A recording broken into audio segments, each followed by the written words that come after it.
We're here, guys. It's Friday. It's a very special live stream. We are celebrating my father and starting the business, and I have with me a special guest, my sister, Frances Townsend.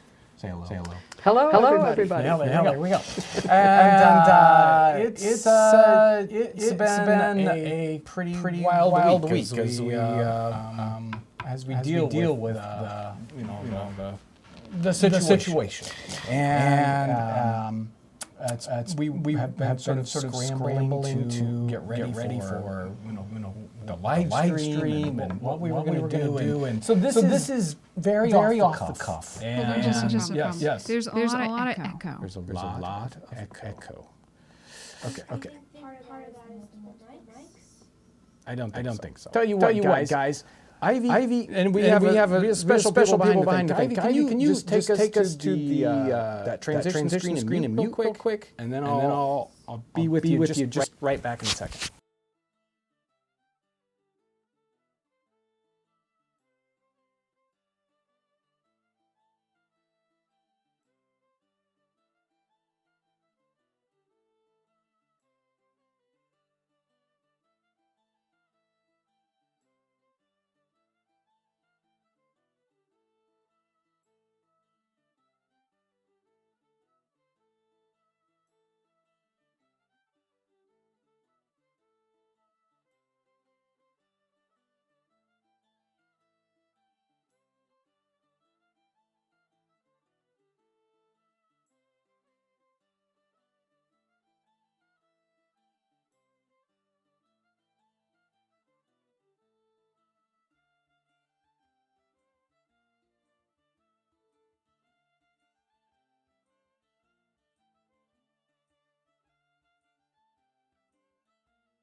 We're going to hope it's better.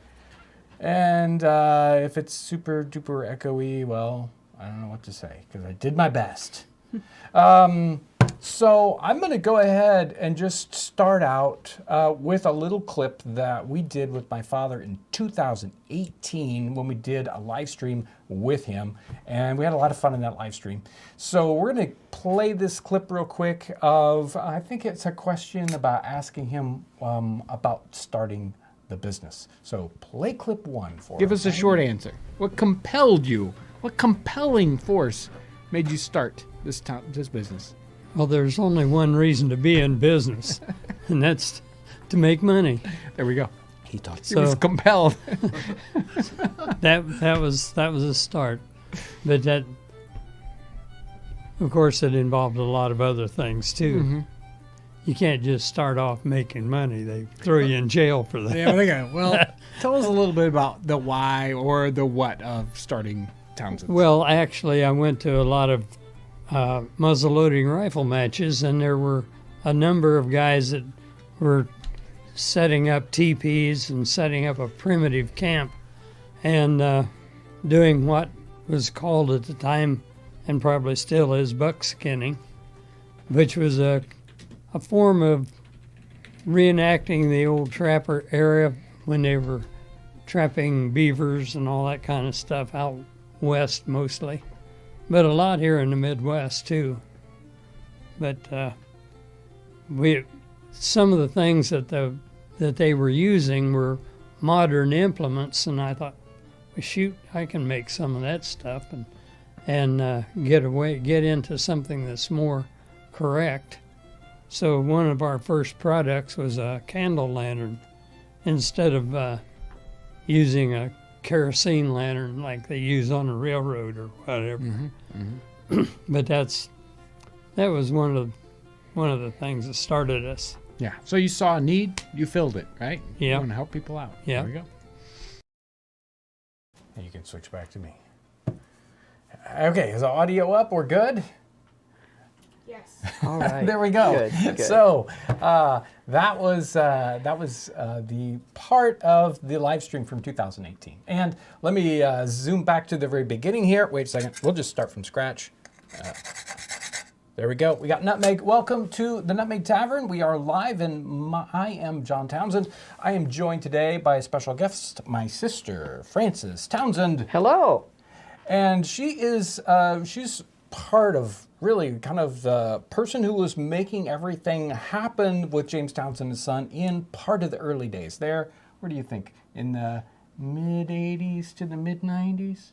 1973. I was at the first event. Well, but I mean, for a while you were, I you was went overseas. after I came back from Poland in 1982. There I you was the only employee for a long time. There we go.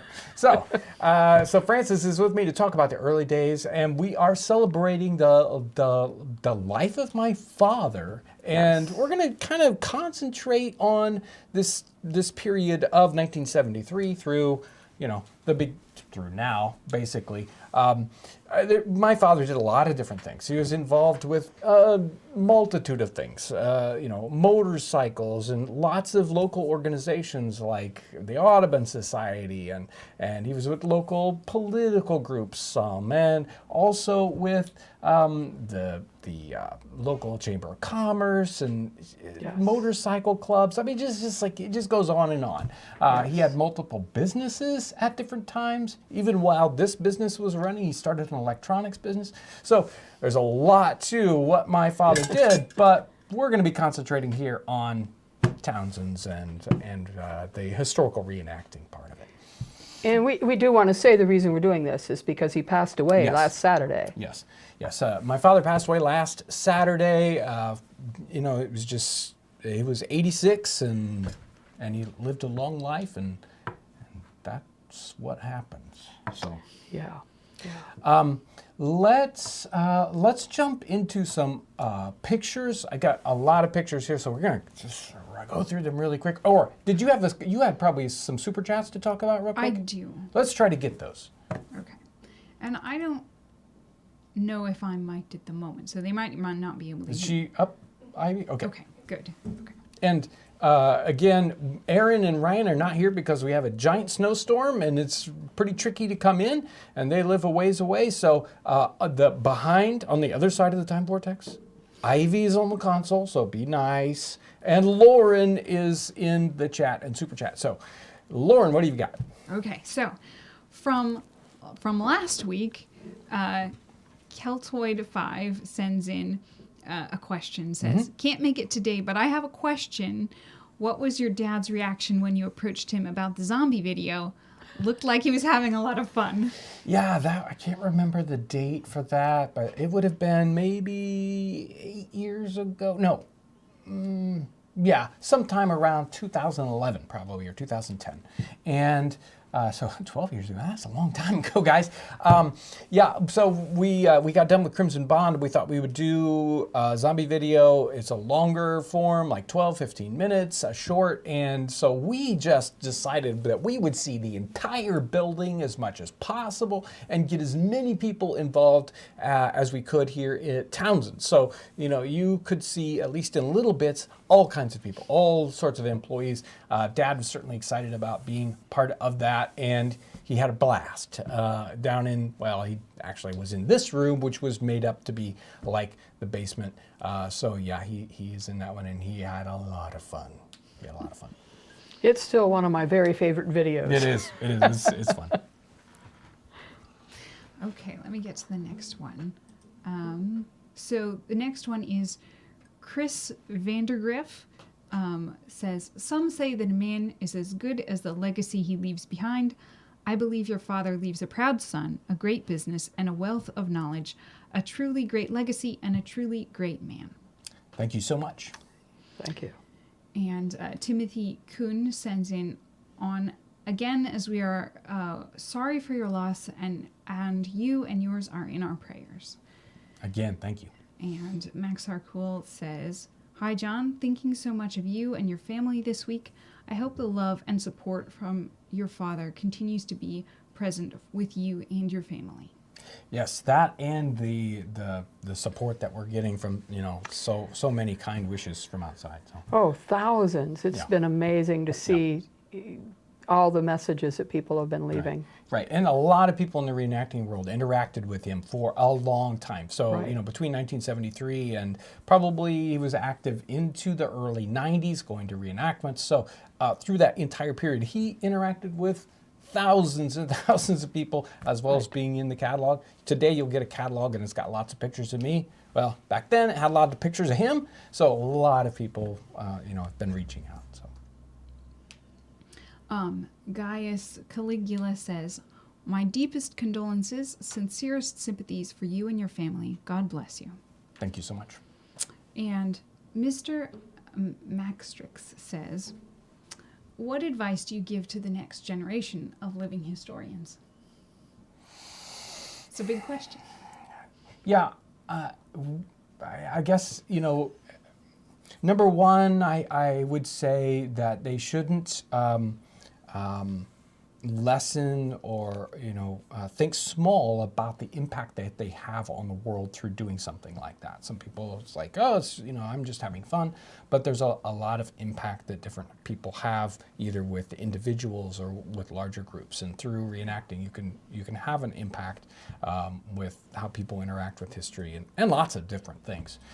So that is one of those things. It's like, yeah, think about the impact you have as you are doing things, how that affects other people, and that it's a lot of people want to dig on a particular topic and get very, very precise with it, and they'll expend all their energy there, and then not sort of give that out. And really, reenacting is about the community. It's about how do I take this information that I have found and how do I transmit it. So that it's the thoughts about how you're impacting other people, and not just digging into history and finding the super secret nuggets, but how do you express those things into the community? I think mentioning community is really important. One of the things we've been thinking about this week is the time when our grandfather died, and I was at a show, and my parents were at a different show out east. I think the first French and Indian War Grand Encampment in Pennsylvania, and as soon as they got the message that Granddad had passed away, all the other vendors were helping them pack the van so that they could get home quickly. And it's another example of we're not doing this in a vacuum. We're doing that as part of a community. And also the community that we're kind of sharing with the people who did live in the 18th century. It's creating something there among people. It's not just about things, it's about the people. Right, and not about bigger, historical, it's in the history book, such and such happened on this date, but the actual people that lived in those times and how we connect with those through history. Right. Okay, couple different things. One, there are, of course, so many messages of sympathy in the chat, and I'm not going to be able to read them all, but so many. And a couple other questions. Somebody was wondering, were there other family members involved in the business, just as most everybody's been involved Oh, in yes. some way, shape, or form, right? Oh, yes. My mother went to many, many events. You don't see a lot of her in the pictures because she's camera shy, but she was very involved in going to events with my father. Obviously, Frances was very, very involved for a great period of time, almost 20 years in the business. I came in sort of later. While I was a kid, I had fun playing, right? While they're doing work, and I'm like, hey, I'm gonna go out and play. So I didn't really get a lot involved until like 88 and 89 when I started to work for the business. But my brother Dan still works for James Townsend and Son in the Yes. shipping department every single day, making sure hundreds and hundreds of boxes go out each day. So Yes. Dan is there, and I invited him in the live stream. He didn't want to do it. So anyway, that's okay. So Dan has been involved for many, many years, probably, again, 20, 25 years now. My sister Cindy has been involved. She made hats for a while. Oh, Granddad was Right, and really my involved. grandfather. Making so many of the Right, lanterns right. early on. He did a lot of the early research and development of some of Yeah. those just very, very early products. So yeah, it's a family affair. And then of course my children, Sydney has been involved, and Lauren is involved, and Ivy is involved, and my wife is involved. So yeah, it's Very a much. family thing. Frank Bronzo says, when are we going to see Frances in a video? I just feel like she has an amazing experiences to share. Well, Frances lives about 5-6 hours north of here, so it's a little tricky to get her into a video. That is true. Somebody was wondering if Dan was in the old catalogs, and I don't remember. There seeing are one or two pictures, and you will see him. No, I don't think he is in the slideshow today. And I used to be in the catalogs. Back in the early catalogs, I was the person modeling most of the women's clothes. Yep. But the moment I moved away to Minnesota is the year that they moved to color. Yeah. And so all my pictures weren't Yeah. being used, and I wasn't available to shoot new ones. Yeah, we replaced everything. So So I disappeared from the catalog at that point. we erased you from history. Okay. There's a ton more questions, but I think we're going to have to move on, and I'll try Okay, to cut some you- later. Just hit 1,000 likes. We thank you so much for already hitting 1,000 likes, guys. Yes. Let's jump into the slideshow real quick, and we'll kind of move through these or we'll be here till 7 o'clock. This is. Let's see. This is Stone's Trace, and it is what did Up we? by Ligonier, Indiana. Right, Ligonier, Indiana, and that's a Wiki Up tent. That's behind Mom and Dad there. You can see our early array of how an event would be set up, and we were blanket traders at that time. So this is probably, Maybe 1980. yeah, Mom has the loom, which we Right. got in 78 or 79. right. But it's really very early. Right. So, we would. I think no. I don't see any. I don't see a stack of catalogs. Oh, well. So that means 81. It's it might be before that. So candle lanterns there. Our business was based on candle lanterns. There's some weaving there. A lot of the other things are just standard things we would purchase. There's probably a bench or two. There's boxes there that my father made. Some of Right. those things that he made. He was a woodworker, and we still have a lot of those boxes. Yes, we do. Yes, we do. And a lot of the lanterns. And my mother probably weaved hundreds and hundreds of sashes on that loom right there. Oh, yes. That's also got a couple of wide sashes, I think. Yeah, right there beside him. Yeah. Go ahead, Ivy. Dad had an event in, let me see if I can find this. I've got some things written on the back of these pictures that help. I think that's a Donlin Myers picture that she Could took. be. And it says Paul Myers, 1987. So that's 1987. Dad's just kind of hanging out. He did a lot of that. He would, in the after hours, you just walk around and you hang out with people, talk to them, and There's a big difference between this one and the picture before. His outfit is completely Yeah. different Right. because the bicentennial made a huge difference in the direction of the business. So as the bicentennial started heating up, we got a lot shifted. more specifically 18th century. The Wiki Up and the Voyageur cap were, that was Buckskinner, yeah. buckskinner clothing, and this is This is 18th century clothing. Yeah, we certainly shifted our focus right there in that time period, and a lot of that was Yes. because of Dave Taylor said, "This is what you need to do. These guys are doing great things in Revolutionary War." So Yeah. we kind of refocused. This is from about the 80, the Two Moons Rendezvous. I think it was in the 87. Okay. But I'm not sure. It could have been a little earlier than that. Maybe I'm mistaken about the years. But this is, my father did enjoy photography. And so we get to see sort of a half and half here. This is still kind of pre-Revolutionary War reenacting stuff. This is from a rendezvous. And I don't know what he's taking a picture of. Yeah, but he's wearing an 1830s style waistcoat. yeah, he says he is. Oh my goodness. Was this Texas? Were you guys, is this the Alamo trip or? I don't know. I Let's don't see. think This so. says, evidently turning 88 friendship is what it says in the primitive area. And I don't remember setting up at primitive, so I don't think it is. But there you go. Oh my goodness. In theory, right It there could in the late easily 80s. be with the hat that he's wearing Yeah, and yes. the name tag Yep. and the lack of 18th century clothing. Yes, very much so. So there you go. This was Mom and Dad's trip to Williamsburg. And let's see, the Hudsons are there. I think that's Donald Myers right beside Mom. is. I'm not sure who the other folks there are on the left. This is 1989.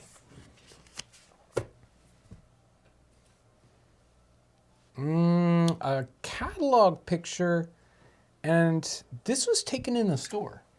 See the pegboard back there? Yeah, I see the knife sheaths. Yeah. The swords. Yeah. One of Granddad's lanterns right there in the foreground, that Oh, yeah. five-sided lantern. I don't have a date for this one, so but I would put it probably late 80s, early 90s. Oh, that's my waistcoat he's got on. We kind of Tell swap him to give clothes it around back. sometimes, so this may be a little bit later. And the hex lantern that's right beside him, that's a lantern design that my father actually did and made for quite a while. He's the only person who ever made the six-sided lanterns. So this is back at that Two Moons Rendezvous. There he is. It was a shoot. We actually did some. There was some matches, and those guys down there are fiddling around with the hunting bag, and Dad is loading his muzzle-loading rifle.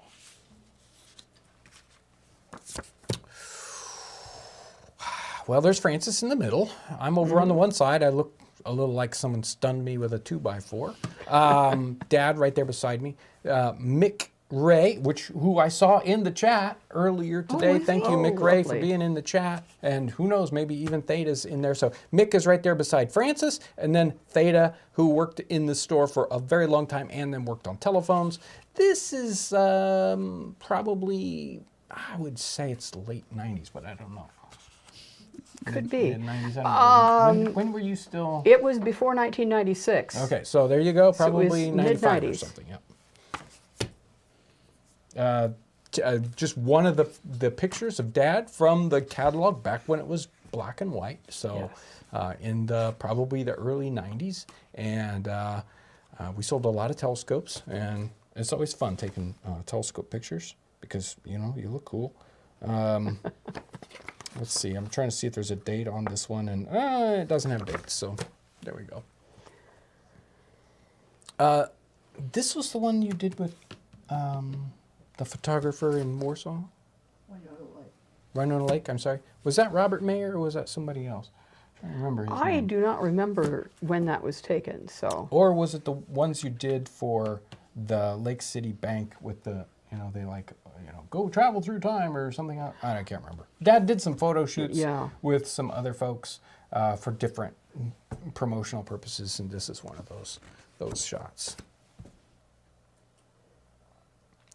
This is probably much later.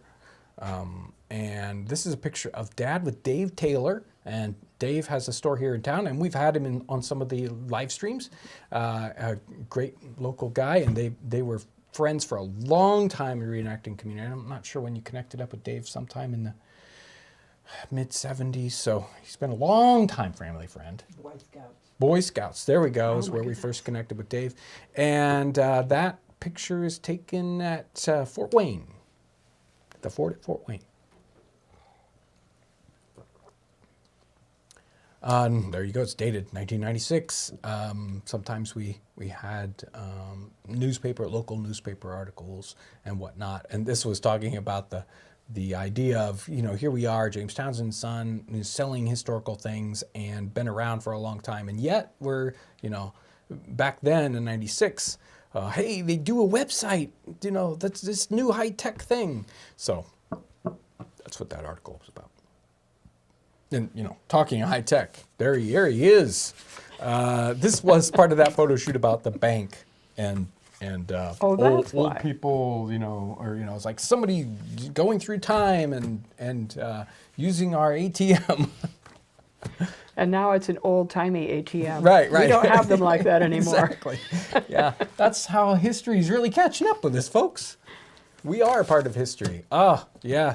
So this was from the early 2000s calendar. I can't remember. This might be 2008. Wish I could remember the date on this one. We had this was when Dad, he had, by this time, he kind of went through phases and things he was excited about. And so he had people to take over the reenacting business. So, by this time, I was in charge of making things happen, and he was having fun with motorcycles. So we thought it would be fun for the calendar to sort of split the difference or have this transition shot. And this was the December picture of Dad on a red motorcycle, riding with his 18th century clothes on, and the hat flying off. As it was a fun picture. Here we go. Have we circled around, or is there one more picture in here? I think this was the first. Okay, so there we go. We did it. Yay! I moved through those faster than Good job. I have ever done in my entire life. What a great slideshow that was. I love it. Yeah. I haven't seen some of those pictures forever. Yeah. Maybe I never saw that picture. So, yeah. Lauren, you want to jump in with... Yeah. Can we do some quick questions? Yes. Okay. All right. So somebody was wondering what made Grandpa so interested in history, especially the 18th century. So he got started because he had a muzzle-loading rifle, and that was in the mid-'60s. Do you remember, Mom, when... I remember, Francis, when... Well, I think the first time they went to Friendship, where they have the National Muzzle-Loading Rifle Shoots... Is that 68 or something? It was... Well, we started in 73, so I doubt that it was that many years earlier. But he figured out that he had that muzzleloader Right. that he bought. Well, I think he went to down matches Sheets for Brothers. several years before. He took Dan one time, and it got yeah. really, really cold. Oh, and the yeah. eggs froze. Oh, and yeah. all that good stuff, right? We enjoyed hearing about that trip. He and Dan went down there, and they had eggs in the cooler, and the eggs froze. Yeah. And it was so cold. Unusual for that far south in Indiana, but yeah. Yeah, so he was kind of there for that early, those late 60s at the matches there, the National Muzzle-Loading Rifle matches at Friendship, Indiana. And he saw a great need because people were doing primitive camping, but they just didn't have the right things even for early 19th century. So one of the very first things he did was get inexpensive tin candle lanterns, imported ones. So I have one somewhere around the store. I can't remember where it's at. We sold them for $4 a piece. $4. And we would get them, and they would come in these horrible colors.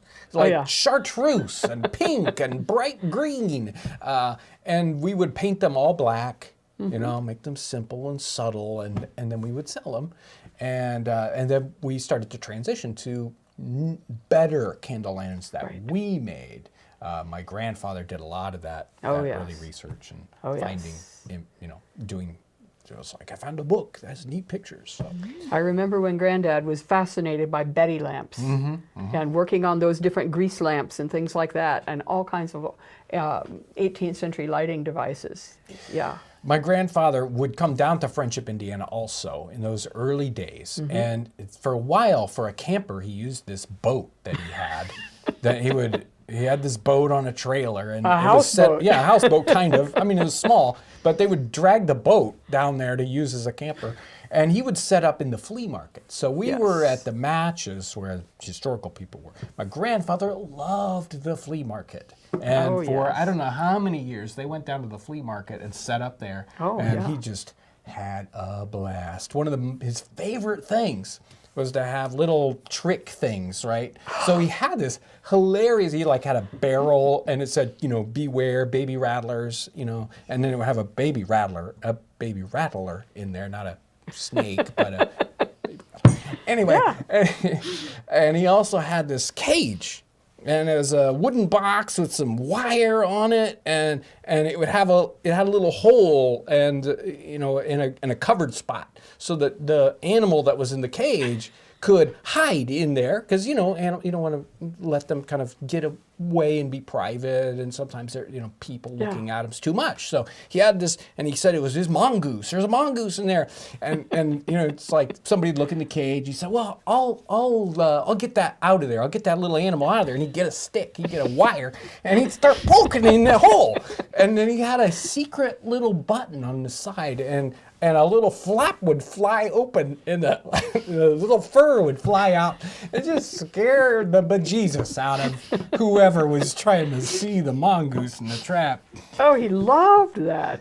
That was my grandfather, and my father had a lot of that same kind of spirit. kind of thing. So. Oh yeah. That was so much fun. Mick and Tina were both in the chat. Oh, hi, Mick and Tina. Somebody was wondering what the longest running lantern style is that's in the catalog now.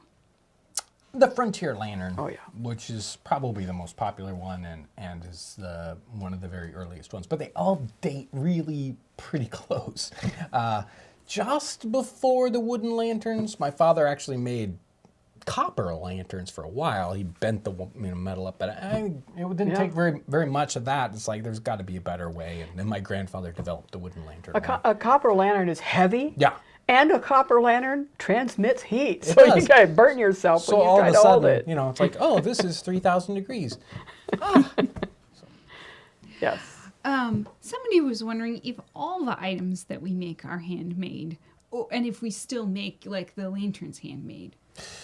So we have a lot of different kinds of items, in commerce land. We have more than 1,000 SKUs as it is.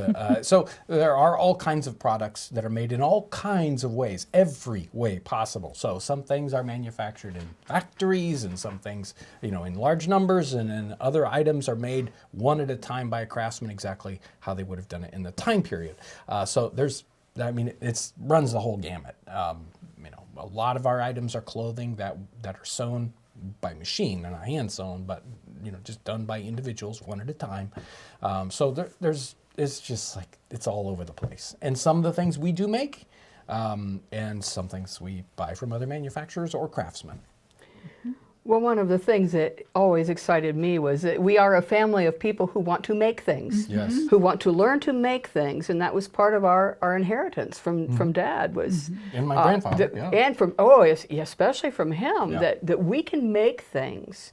So we learned to make many of the things that we sell, even if now other people make them. Yeah. I spent a lot of time working on learning how to make horn things, and flattening the horn and doing things like that. I never created products that we sold in the catalog from horn, but now I understand how it's done. But that was the kind of thing we were encouraged to do, to learn to make things. I did a lot of the sewing at first, but that whole, if you're interested in it, get the tools and figure out how to do it. Do the research and learn how to do it.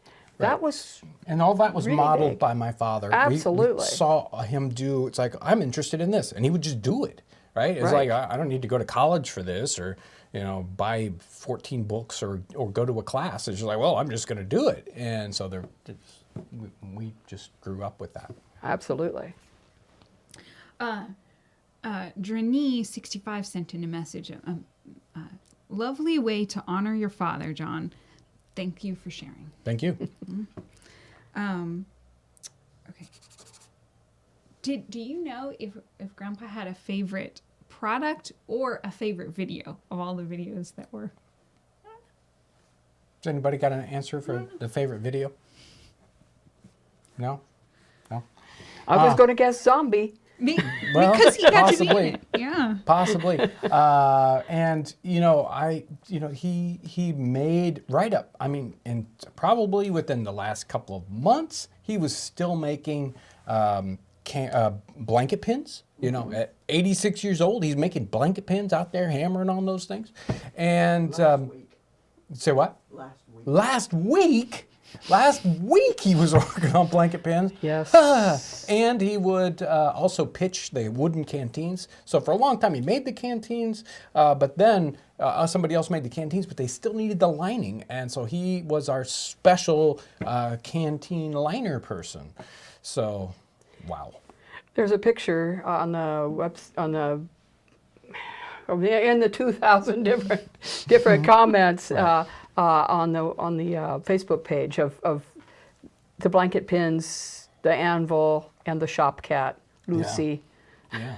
Dad had Lucy the shop cat Yep. out in the workshop. Okay. Do you know it was the thing that Grandpa said about the nutmeg in one of the clips? Yes. Is it? Okay, Is good. the second clip you want me to play? Yeah, let's play the second clip before we lose Jim, out. when did you get interested in history?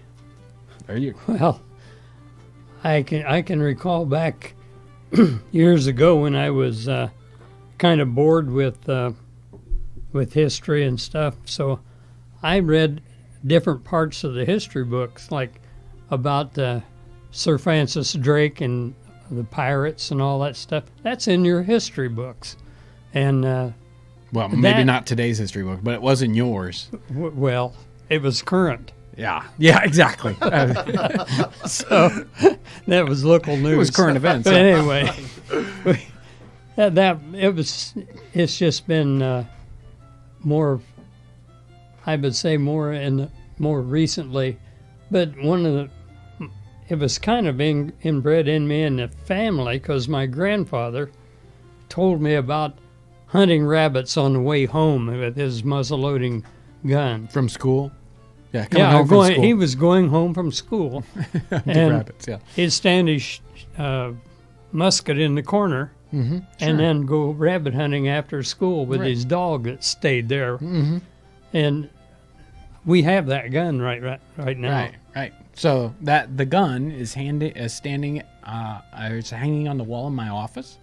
Yeah. And was that a Civil War musket, right? Yes, it's a 1844 Civil War musket. Yeah. So that was one of those things that started off your journey. Yeah, that sparked the interest. That got me into muzzle-loading rifle shooting, which got me into the buckskinning, which took me further into the reenacting game. So there you go. There we go. And before we might as well, so that was the story about the gun that kind of started him on historical things, and it's sitting right there, but you saw it in that clip, or maybe. Somebody asked about nutmeg, and if you go back and watch that live stream, I can't remember whether it's unlisted or public right now, but we'll figure out how to make a link to that for folks. We do ask the question about whether he likes nutmeg, and he admits in that video, shame that he didn't even know what it tasted like. So Is it nutmeg what you use in eggnog? Yeah. We used to have a nutmeg in the house because we put it in eggnog when I Well, was it was little. probably all ground up, and he didn't recognize it. So let's jump into. Let's see. This is probably pre-Crimson Bond or about Crimson Bond time. So 2009, 2010. We do a video about shipping products at James Townsend and Son. We just grabbed a little tiny clip out of that. So have fun with this clip. Okay, here you go. Take it. and let's get you out of here. Okay, let's go.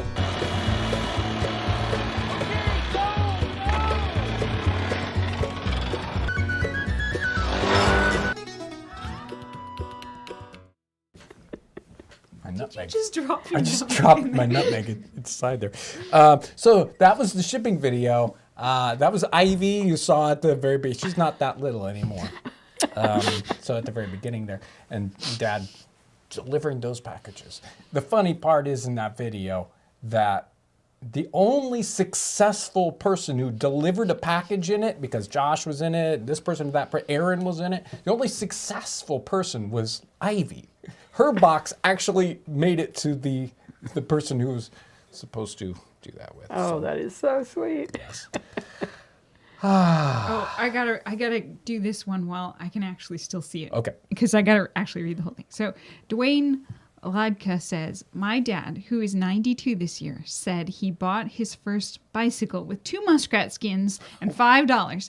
Did your father ever purchase anything with fur or animal hides as a currency when he was younger? Do you know of? As currency, no, but he did raise rabbits and sell them, their hides, and Yes. them as a meat product. Yes. That was when I pre-me, was maybe so- 4 years old. Okay. Yeah, I remember the rabbits, but that was not when he was a child. Yeah.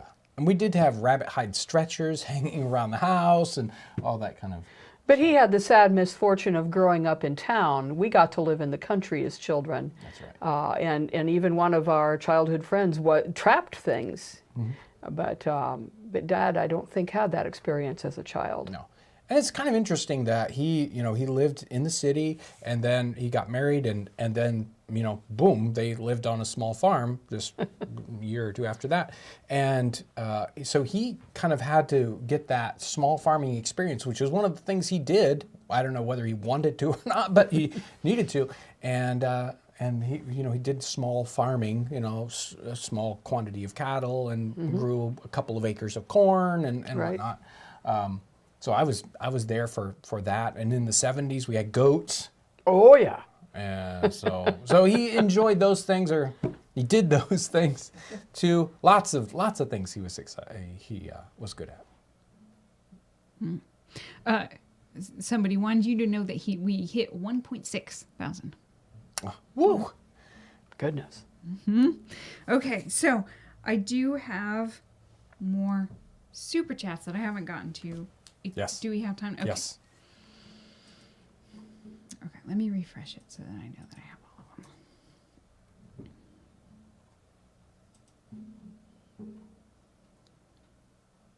And while she's gathering those, special thanks to the folks out there on Patreon, PayPal, and Townsends Plus. I did not have time to dig up all that kind of stuff, so we'll cover that next week. And so much thanks for all the reaching out in the post that we put out on YouTube. Lots and lots of just amazing, wonderful comments, and the Facebook post just had thousands and thousands of things to read. So all those things the people in family get to read, and it is so kind. Thank you so much. Absolutely. Okay, so Nancy Pine says, a thank you for everything you've done and all the joy and knowledge you've shared with us. Thank you. Speed and Style Tony, may God give you peace in this time of loss. We all thank him for starting Townsends. Thank you. Katie Alosi, my heart goes out to you, the family, and all the lives that your father touched. And Lighthouse Ghost, I'm grateful for your father's legacy and to you for carrying on this very accessible and enjoyable way to learn and live history. Godspeed, love you, and hope you have a good year. Thank you. How did your father react when you brought up the idea of broadcasting on YouTube? Yeah, so that I was just thinking about a question like that. So there was another one that was, what was his reaction to? I don't remember, the interaction that much at the beginning of the YouTube channel because, I was a troublesome person who just wanted to do this thing, and I didn't ask anybody's advice. I just went and did it, which is kind of the thing he would do anyway. And but he really enjoyed the channel and all the interaction that it that it garnishes through, and even in the early days he enjoyed seeing what the channel was doing, and he was very innovative in business. So he was one of the persons, at least in the field of reenacting, who said, let's print a catalog. There were Oh, yes. very few people doing that at that time.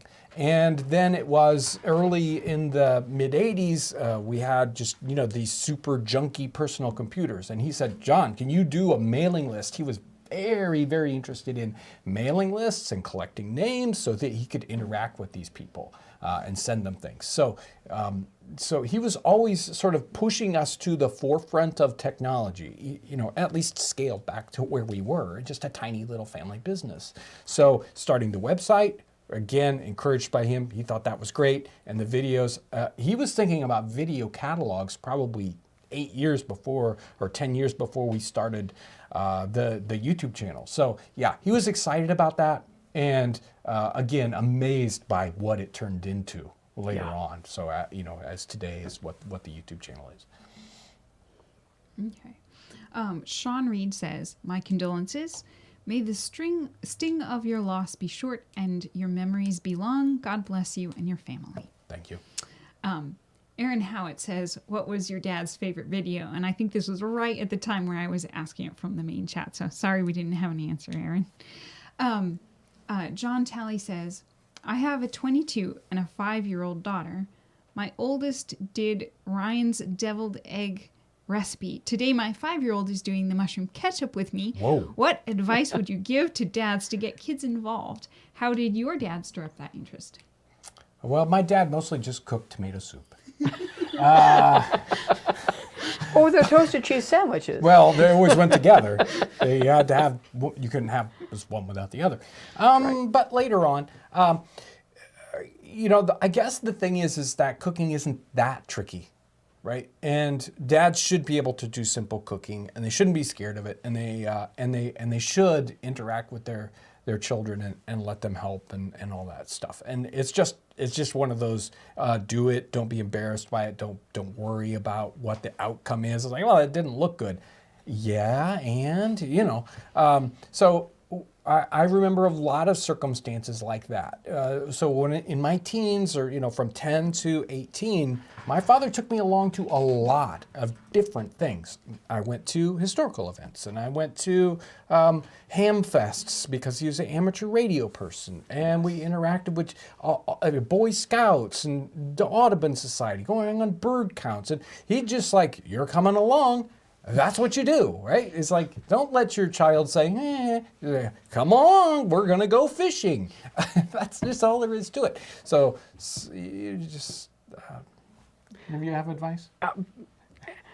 I think that's absolutely true. I mean, there are so many things I know about because I also went to all those things and learned all those things.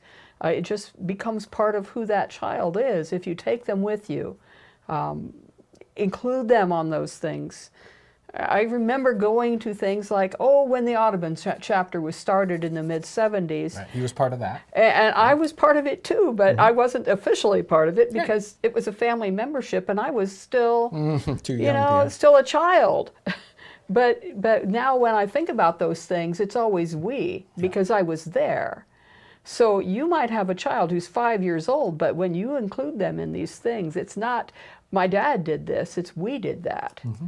Mm-hmm. And it makes a huge impact on a child. Yeah.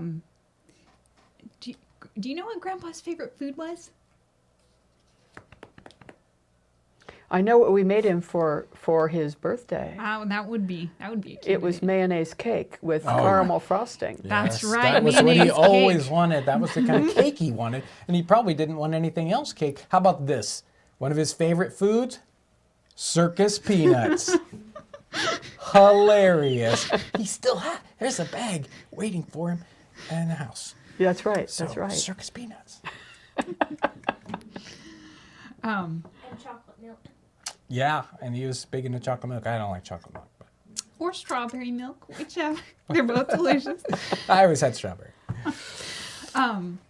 David Dinelli says, "Thank you for sharing these wonderful memories. This type of storytelling is my favorite part of the reenactments that I go to. My deepest condolences." Thank you so much. Sparky says, "My condolences. It's evident your dad was a fun and creative man." Very much. Yeah, he is very creative, and he always was a jokester, and had little quips and dad jokes. That was what he did. But also, in addition to that, and very different from being creative, is his organizational side. Because he didn't just participate in a lot of these clubs. He was often the president, and not just to be seen, but also I've been looking at all the records in the office, and that all the organizational effort that he put into making those things run. So he was not just a participant in community, he was helped create community. And he understood the long-lasting effects of that. Right. So many local organizations, he would come into a local organization. He would see that it was sort of dying out, and he would come and breathe new life into it. Right. And then he would step away after a couple of years because it's time for other leaders. So he was really, really good at that. Yeah. Black Wolf Alpha says, "I also grew up with living history since my birth in 1994. I still reenact as a mid-18th century French voyageur. My condolences to you all." Thank you. A name that I can't pronounce says, "Sorry for your loss, John. You made your father proud." Thank you. Meg B says, "It's wonderful to see you carry on his passion for history and share it with us. Thank you for sharing these family memories." Okay, now do we have any other clips that we need to I don't cover? think so. I think we got through all the clips and all the pictures. Right. While you're looking at that, Francis, do you have anything particular that you wanted to say? No, not right now. Okay. Okay, let me check to make sure I've got all the super chats, because I want to check and make sure. No, there's another one. Okay, so Megan McQuilkin says, "My sincerest condolences to you and your mom, John. What was your dad's favorite recipe? Did he ever try any of the foods you made in the videos?" I don't know. I don't know. I don't know if he tried any things. I know he would have liked the donuts. But I'll bet you he would have liked all the stuff that we cooked, because it's all really good. Yes. So, but I don't know that he had a chance to try out too many of those, although we did have a few events where we would have just people who worked for James Townsend & Son out, like out at the homestead. And sometimes we cooked pizza, but we also enjoyed other things too. Carl Villamont says, "My most sincere condolences to you and your family. Your father's legacy lives on through all the work you do. Your shows and live streams bring so much solace and nostalgia to me personally. Thank you." Thank you. Yeah, it's hard to fathom the where it started and how it started, and then how it morphed over the years and what it's turned into today. Just impossible to kind of, I'm sure, 1973, this thing you started is going to turn, in 50 years almost, it's going to be this thing. And Oh, I'm sure that if he had thought that was true, he would have been so thrilled. yeah.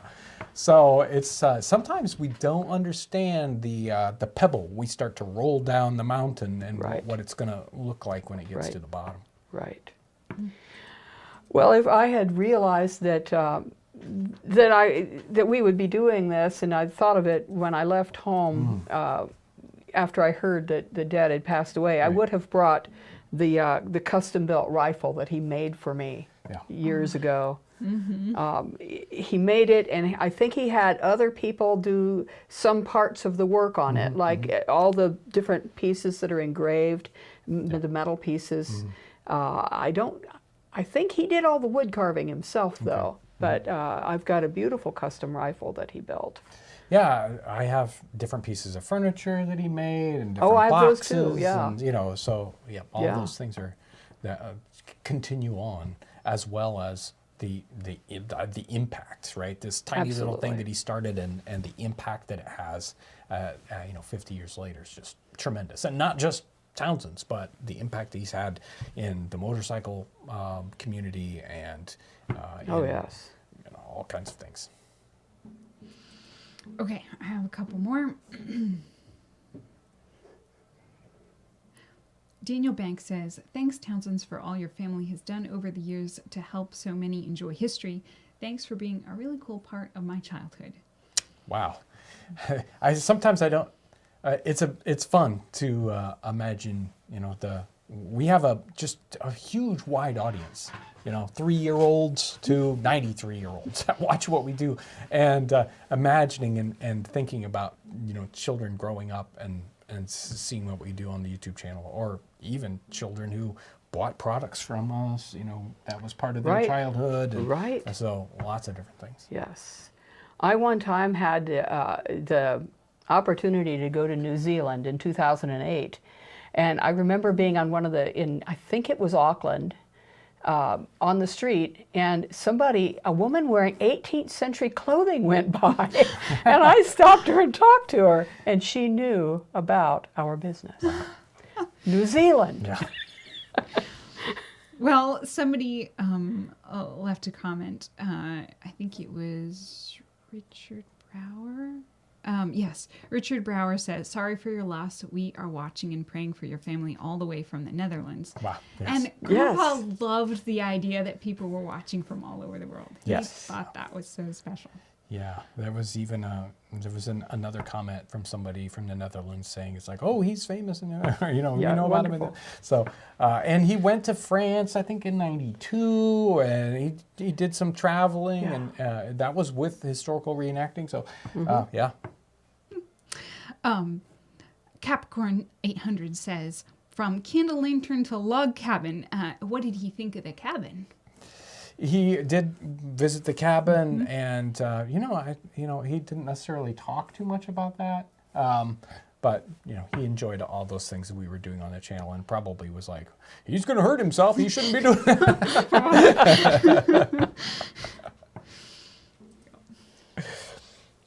Okay, let me do an update on the super chats. I know I have a couple more. Okay, so We're making Lauren do all the real heavy I lifting. am. I'm in doing. this, Yes, I gotta make this sure I'm live at the stream. right spot. Yes. Richard Talbert says, had my own father's memorial this past Saturday. Oh boy. Yeah, and he said, you're troopers. Thank you so much. Yeah. Sarah Spain says, my heart goes out to you all. My father was a gunsmith. Hopefully he and my dad are having a good time in heaven. There we go. Oh, I hope so. I hope so. Sean Blaine says, your father left a great legacy. I thank him for all the enjoyment and education Townsends has brought me. My condolences and gratitude to your family. Thank you. We just hit 2,000 likes. 2,000 likes. Thank you guys so much for that. I think we should go ahead and kind of wrap this up. Okay, Do you have any other? Let me Okay. clear up. Let me make sure to get She's these last gonna couple ones. try to clear the Yes, table. I got a heart from Heather Torrey. Oh, thank you, Heather. Eric F. says, it's amazing how many people your father touched with his life's work. We should all be so lucky. Thank you all for sharing your journey with us. Thank you. And Molly Tevis Orona says, our family gathers to watch your show, and you bring us joy. Thank you. I'm sure your father is very proud. Our condolences. Thank you.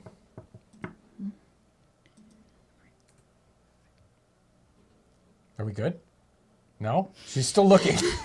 There's a lot to look through. You're making her do hard work. Good night. Eric Sutman says, I can only imagine the gratitude your father must have felt for the amazing work you've done to carry on his legacy. Oh, thank you. And Piratical Nonsense Production says, your father sounds inspirational and a lot like my grandfather, who I lost a little over a year ago. My condolences to you and your family, John.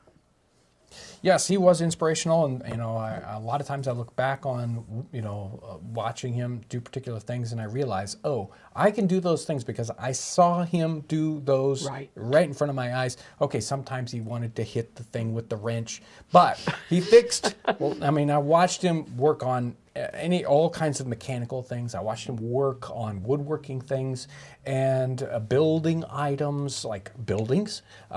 So many of these just physical things. Just realizing it's like, oh, the reason why I'm not scared of doing any of those things is because he modeled all that. I just watched him, just like, oh, well, Absolutely. knowing it's like, I can do that. I watched Dad do that. So, jump in there. And I hope that the channel does that for a lot of other people too. It's like, well, this guy, he does the thing and he just does it, right? Sometimes that's our job in life is, modeling life for other people as they move forward. So, super special thank you. Do you have any last little things you want to get, Lauren? I think we're good. So I'll run through the chat and try to read as much as I can, and the comments. We keep an eye on those things, and obviously we can't respond to everything. It would be impossible. But I certainly want to thank everyone who has reached out, and it means a lot, not only to us, but as other people read those comments. Your kindness is it affects the world. Yes. Right? So thank you so much for what you do. Thank you. I talked to Hillary today, Rick and Hillary, thank you. Just so many folks being so kind. So thank you so much. I hope you have, and thank you, Francis, for coming in. I'm glad I was able to, and Yeah. thank you, everybody. Yeah. I hope you have a tremendous weekend, and I want to thank you for your kind wishes, and I hope you have a wonderful day. Thanks for watching.